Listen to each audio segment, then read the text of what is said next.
एक समय की बात है। चमकोली नामक गांव में अक्सर अजीबोगरीब घटनाएं हुआ करती थी। गांव वालों का मानना था कि उनका चिमकोली गांव शापित है। जब भी कोई गांव वाला गांव के जंगल में जाता तो वह जिंदा नहीं बचता। गांव का चंदू किसान अपनी गाय के साथ जंगल के रास्ते होते हुए गांव जा रहा था। रात काफी हो गई है। चंदू, अरे रात काफी हो गई है, मुझे जल्दी निकलना चाहिए था, लेकिन ये गौरी जंगल में चरने लग गई और देर हो गई। गौरी, अब चल जल्दी से, इस जंगल में बहुत अनहोनी घटनाएं होती रहती है। चंदू डरता हुआ अपनी गाय के साथ थोड़ा आगे बढ़ता है तो उसे पेड़ के नीचे एक बुढ़िया घूंघट ओढ़े दिखाई देती है, जो देखने में काफी डरावनी लग रही होती है। बुढ़िया हंसते हुए, अच्छा तो तुम आ ही गए। अच्छा हुआ कोई तो इस जंगल में आया। बहुत दिन हो गए किसी इंसान का खून नहीं पिया, आज तो मजा आ जाएगा। शिकार खुद चल कर आया है। चंदू, कौन हो तुम? हमें जाने दो, हमको अपने गांव जाना है। ये सब सुनकर चंदू बहुत डर जाता है और वहां से अपनी गाय के साथ भागने लगता है। चंदू, भाग, अरे तेज भाग मेरी गौरी, नहीं तो आज हम दोनों नहीं बच पाएंगे। तभी वो घूंघट वाली बुढ़िया उसके सामने आ जाती है और अपने लंबे लंबे नाखूनों से चंदू को मार डालती है, उसके बाद उसकी गाय को भी। अगली सुबह ये खबर गांव वालों को पता चलती है। गांव के लोग ये जानकर बहुत हैरान हो जाते हैं। गांव में आदमी, अरे भैया, सुना है उस घूंघट वाली बुढ़िया ने कल रात चंदू किसान और उसकी गाय को मार डाला। भैया, ये तो अच्छा नहीं हुआ भैया। दूसरा आदमी, हाँ भैया, अब तो इस गांव में रहते भी डर लगता है, लेकिन क्या करें भैया, गांव वो ये जंगल है, वो गांव के बीचों बीच ही पड़ता है, आखिर जाए तो कहाँ जाए। ये बोलते हुए वो दोनों बहुत उदास हो जाते हैं। चंदू के मरने की खबर उसके घर पहुंचती है। चंदू किसान का बेटा सोनू जोर जोर से रो रहा होता है। वानी, सोनू की सौतेली माँ, अरे रे, अब बस भी कर दे रोना तू, तेरा बाप तो तुझे छोड़कर चलता बना मेरे ऊपर। आखिर मैं कहाँ से खिलाऊंगी तुझे रोटी, मेरा तो खुद एक बेटा है, और तेरे बाबा जो आज तक एक पैसा भी नहीं जोड़ पाए, छोड़ गए तुझे मेरे ऊपर। नहीं नहीं, अब मैं तुझे अपने पास नहीं रख सकती, हाँ, निकल जाए यहाँ से। जग्गू, सोनू का सौतेला भाई, अरे हाँ माँ, निकालो इसे यहाँ से, पिताजी का सबसे लाडला बना फिरता था, अब आएगा मजा। सोनू, अरे नहीं नहीं माँ, ऐसा मत कीजिए, मैं आखिर कहाँ जाऊंगा माँ, ऐसा मत कीजिए माँ, पिताजी के बाद अब आप ही मेरा सहारा हैं। वाणी, अरे वो सब मैं कुछ नहीं जानती, समझा, तुझे इस घर से जाना ही होगा, जा यहाँ से। जिसके बाद सोनू वहां से बड़े उदास मन से चल देता है। चलते चलते वो गांव के उसी जंगल में आ जाता है। जैसे ही सोनू अंदर जंगल में जाता है, उसे डरावनी आवाजें सुनाई देने लगती है। वो बहुत डर जाता है। सोनू, अरे रे, ये कैसी अजीब सी आवाज है, मुझे तो बहुत डर लग रहा है। हे भगवान, इस गांव से बाहर जाने का एक यही रास्ता है, जो जंगल से होकर गुजरता है। हे भगवान, मेरी सहायता कीजिए, अभी तो मुझे बहुत भूख भी लगी है। हाँ। और जिस ओर से डरावनी आवाजें आ रही होती है, सोनू उस ओर चल देता है।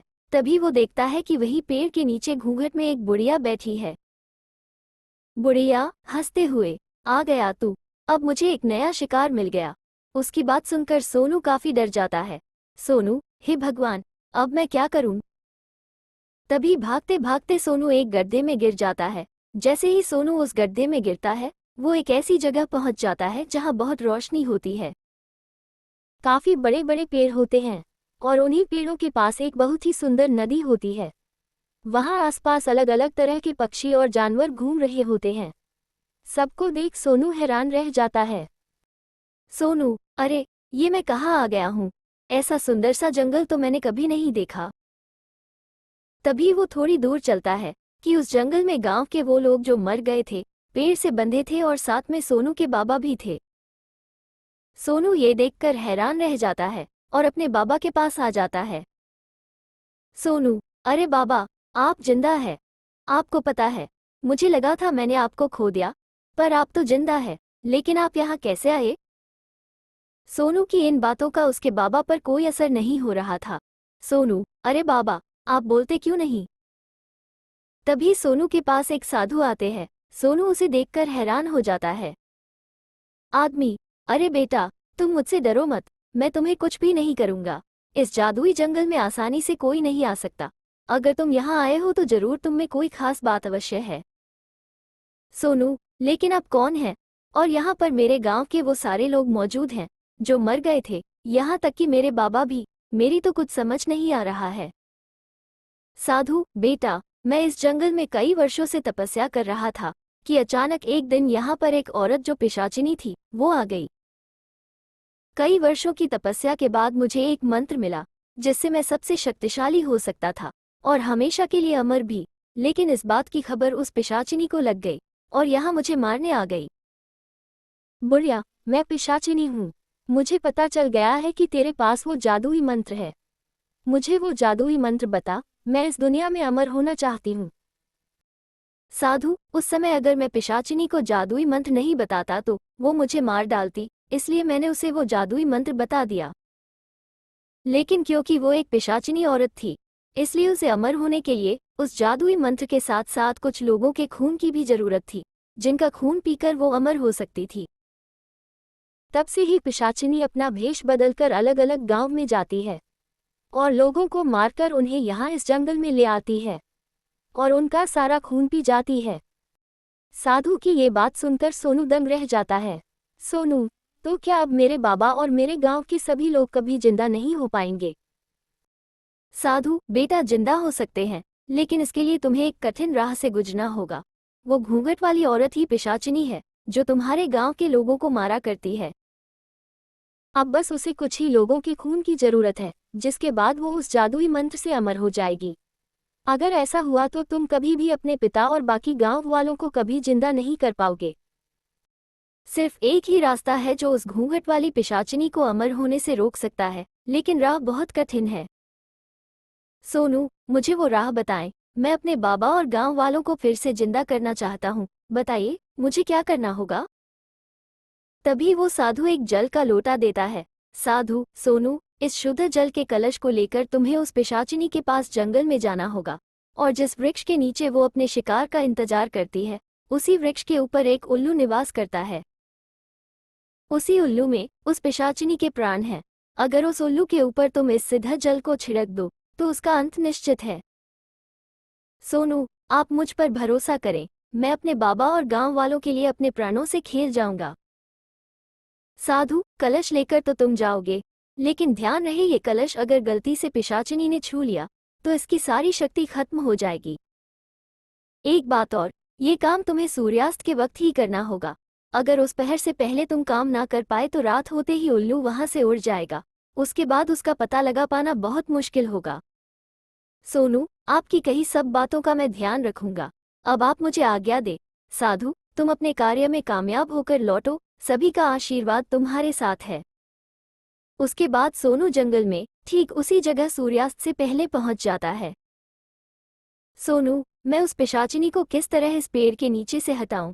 अगर मैं इसके सामने गया तो ये मेरे पीछे पड़ जाएगी और इस कलश को भी तोड़ना चाहेगी। हे भगवान, मेरी मदद करो। तभी सोनू के सामने उसकी गाय गौरी, जिसको पिशाचिनी में मार दिया होता है, वो आ जाती है। सोनू, अरे गौरी, तुम आ गई।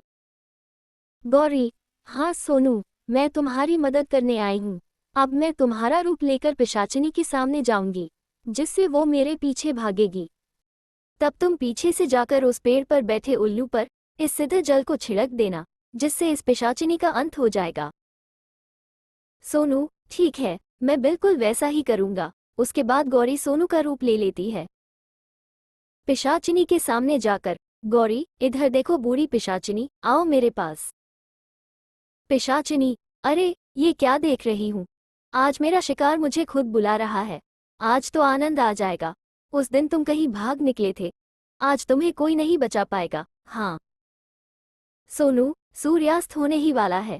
यही वक्त है जब मुझे उस उल्लू पर जल छिड़कर इस पिशाचिनी का अंत करना होगा। सोनू झट से उस पेड़ पर चढ़ जाता है और देखता है कि एक बहुत भयानक सा उल्लू पेड़ की डाल पर बैठा हुआ है। सोनू कलश से जल उस पर छिड़क देता है, जिससे उल्लू जलकर खाक हो जाता है और वहीं दूसरी ओर पिशाचिनी गौरी के पीछे भागते हुए जलने लगती है। पिशाचिनी, अरे ये क्या हो रहा है? मेरा शरीर कैसे जल रहा है? धोखा, मेरे साथ धोखा हुआ है। नहीं, किसी को नहीं छोड़ूंगी, बचाओ। सोनू, धन्यवाद ईश्वर, मैं इस पिशाचिनी का अंत करने में सफल हुआ। उसके खत्म होते ही सोनू के बाबा और सभी गांव वाले उस साधु के साथ वहां आते हैं, जिन्हें देखकर सोनू बहुत खुश हो जाता है। सोनू, अरे बाबा, आप जिंदा हो गए। मेरे प्यारे बाबा, देखो, मैं आपको अपने पास फिर से ले आया। चंदू, हाँ मेरे बच्चे, देख मैं तेरे पास आ गया हूँ। साधु, वाह सोनू, तुम सच में बहुत बहादुर और साहसी हो। तुमने उस पिशाचिनी घूंघट वाली बुढ़िया को हमेशा के लिए मुक्त कर दिया है। अब वो बहुत दूर जा चुकी है। अब तुम्हारा गांव शापित नहीं रहा बेटा। अब किसी भी गांव वाले की मौत नहीं होगी, और ये सब तुम्हारे ही कारण हुआ है। ये सुनकर वापस जिंदा हुए सारे गांव वाले भी सोनू का धन्यवाद करने लगते हैं। वाणी, मुझे माफ कर दो सोनू, मैंने तुम्हारे साथ बहुत गलत व्यवहार किया। सोनू, मेरे मन में आपके लिए कोई कड़वाहट नहीं है माँ। देखो, पिताजी अब हमारे साथ है। अब हम सब साथ रहेंगे।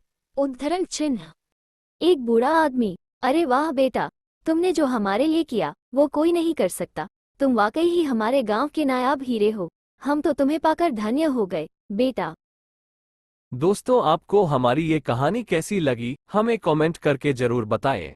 और हाँ, चैनल को लाइक, शेयर और सब्सक्राइब करना ना भूलें। मिलते हैं अगली कहानी के साथ, तब तक के लिए धन्यवाद।